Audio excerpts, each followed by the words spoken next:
ठुल में सेप्को पारां शहर में गैर कानूनी कनेक्शन खिलाफ ऑपरेशन कयूं वयूं। इन ॾस में एसटीओ एहसन नवीद की अगवानी में शहर के मुख़्तलिफ़ मोहल्लनि अंसारी मोहल्लो, सुमरा मोहल्लो, दाया मोहल्लो, थोड़े मार्केटनि में ऑपरेशन कंदे 500 खां वधीक गैर कानूनी कनेक्शन कटिया पिया वञनि। ऑपरेशन दौरान 3 बिजली चोर पिणु गिरफ़्तार कया विया। एसटीओ वापटा एहसन नवीद जो चवणु आहे त बिजली चोरनि खिलाफ ऑपरेशन जारी रहंदो।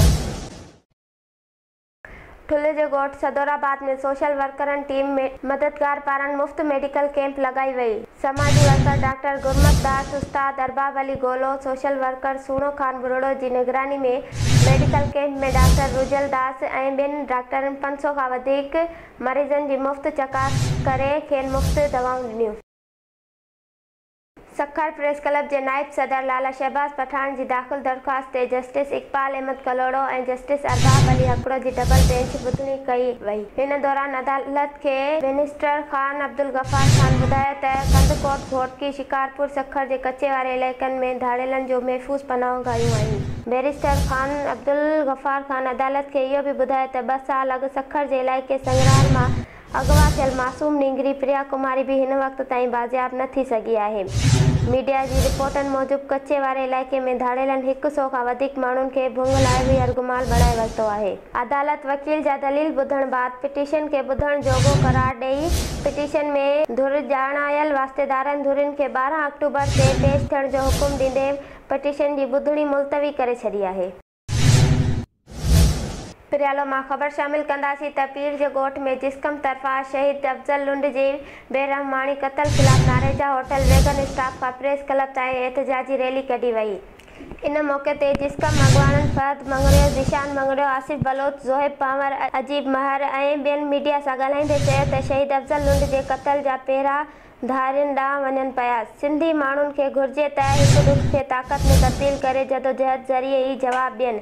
उन्हनि चयो त शहीद अफ़ज़ल लुंड जे खून सां इंसाफ़ कयो वञे ऐं जल्द खां जल्द क़ातिलनि खे गिरफ़्तार करे उन्हनि खे केफ़र किरदार ताईं पहुचायो वञे। पिरियालो पुलिस मुबैना मुक़ाबले में हिकु ॼणे खे ज़ख़्मी हालत में गिरफ़्तार करण जी दावा कई आहे।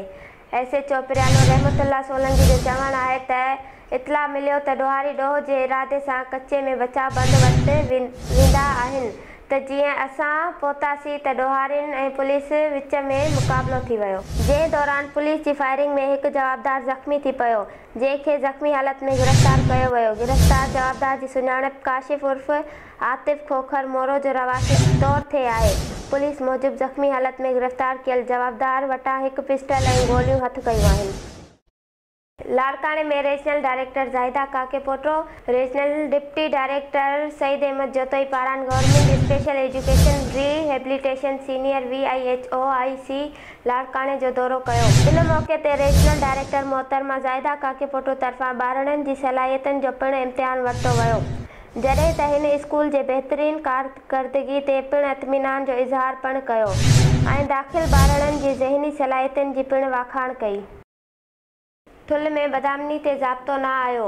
ए सेक्शन थाणे जी हद कुंडराणी स्ट्रीट में नामालूम हथियार बंधन रामचंद ओड खां हथियारनि जे ज़ोर ते रोक रक़म ऐं मोबाइल फ़ोन फुर करे फ़रार थी विया। मुज़ाहिमत करण ते खेसि ज़ख़्मी करे छॾियो, जंहिंखे मुक़ामी अस्पताल में दाख़िल कयो वियो।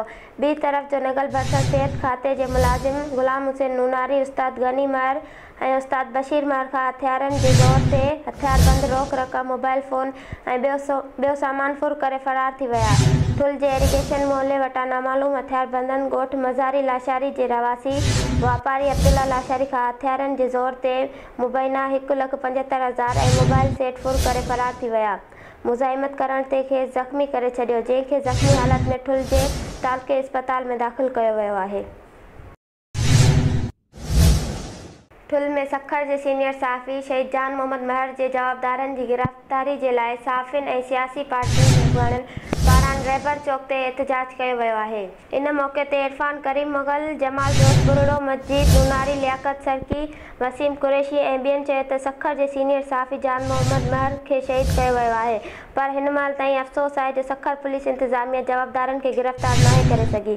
पुलिस इंतिज़ामिया जवाबदारनि जी गिरफ़्तारी लाइ का बि कोशिशूं नाहिनि कयूं। उन्हनि मुतालबो कयो त शहीद जान मोहम्मद महर जे जवाबदारनि खे गिरफ़्तार कयो वञे। सखर में बिजली चोरनि ख़िलाफ़ कार्रवायूं तेज़ कयूं वयूं आहिनि। सखर जे सोसाइटी सब डिवीज़न जे SHO इसरार बाचकाणी ऐं खलील अहमद डोमकी जी निगरानी में टाउनशिप वारे इलाइक़े में पुलिस ऐं डीसी सखर जी टीम सां गॾु ऑपरेशन कयो वियो, जिते 100 जी तादाद में हलंदड़ गैर क़ानूनी कुंडा कनेक्शन पकड़िया विया आहिनि, जॾहिं त बिजली चोरी जे इल्ज़ाम में 2 ॼणनि ते केस दाख़िल कयो। इन मौक़े ते CIO SEPCO Saeed Ahmed Daud society sub division township जो दौरो करे बिजली चोरनि ख़िलाफ़ हलंदड़ ऑपरेशन जो जाइज़ो वरितो।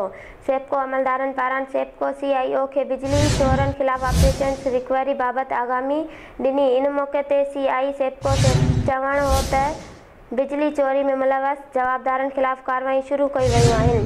बिजली चोरी में मुलवस सेप्को अमलदारनि ख़िलाफ़ बि क़ानूनी कार्रवाई कई वेंदी। केर बि केतिरो बासर छो न हुजे, खेनि बख़्श न कयो वेंदो। भिटाई जी नगरी में कसम खणी चवां थो त मटियारी ज़िले अंदरि मंशियात हलण न ॾींदसि। SSP मटियारी पारां अहिड़ी दावा कई वई आहे।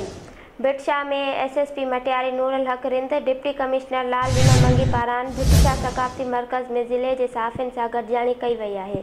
गॾिजाणी में ज़िले जे DSP समेत सभिनी थाणनि जे SHO भी शिरकत कई, जॾहिं त भिटशा समेत मटियारी हाला अडेरो लाल खैबर खंडू ऐं न्यू सईदाबाद जे साफ़ियुनि वॾे अंग में शिरकत कई। SSP मटियारी नूरुल हक रिंद गॾिजाणी दौरान दावा कंदे चयो त ज़िले अंदरि मंशियात कंहिं बि सूरत में हलण जी इजाज़त न ॾींदसि। सभिनी अमलदारनि खे सख़्त हिदायतूं जारी करे छॾियूं आहिनि। हुन चयो त बदामनी समेत ॿिनि समाजी बुराइनि खां बि मटियारी ज़िले खे पाक बणायो वेंदो। साफ़ी बिरादरी बि पुलिस जो साथ ॾेई राति जो रोड ते मां पाण पेट्रोलिंग कंदासीं। साफ़ी बिरादरी जा जाइज़ मसला हल कया वेंदा।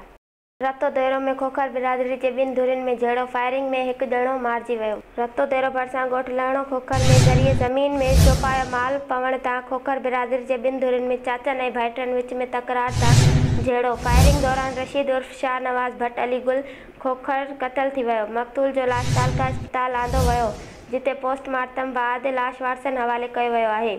इन सिलसिले में मक़तूल जे मामे रिटायर्ड हेडमास्टर अनवर अली खोखर साफ़ियुनि खे ॿुधायो त माल जी भेल तां चाचनि ऐं भाइटनि में तकरार हलंदड़ हो।